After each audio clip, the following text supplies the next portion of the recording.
Tulonge Media, tunasimulia, tunaelimisha, tunasikika.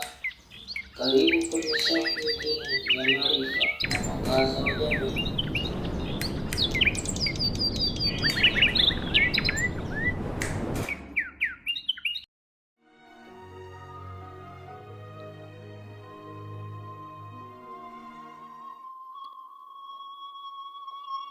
Karibu katika Tulonge Media.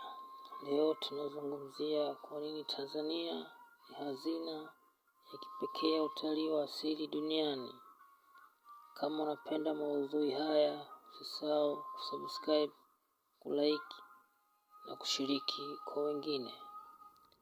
Tanzania ni miongoni mwa nchi chache barani Afrika na duniani zilizojaa utajiri mkubwa wa vivutio vya asili. Kutoka mbuga za wanyama hadi milima mirefu, fukwe nzuri hadi maziwa makuu, kila kona ya Tanzania ni somo la kipekee la uzuri wa dunia. Tuna mbuga kama Serengeti, Mikumi, Sadan, Ngorongoro Crater, Caldera ya kipekee duniani, na mlima Kilimanjaro, mlima mrefu zaidi barani Afrika. Lakini si hayo tu, kuna vivutio vya kihistoria kama vile mji mkongwe wa Zanzibar, Bagamoyo, mapango ya Amboni na bonde la Olduvai ambalo lina historia ya mwanadamu wa kale.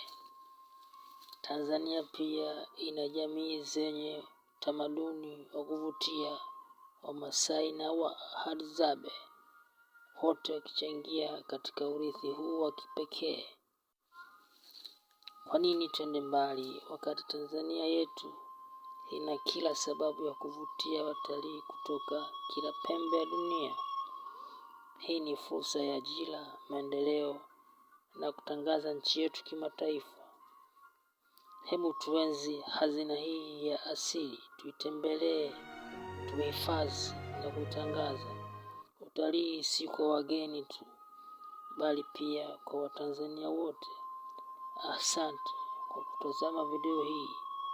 Kama umependezwa, tafadhali subscribe kwenye Tulonge Media. Acha maoni yako na share video hii kwa familia na marafiki. Tukutane tena Jumatano kwa mada nyingine yenye manufaa. Amani iwe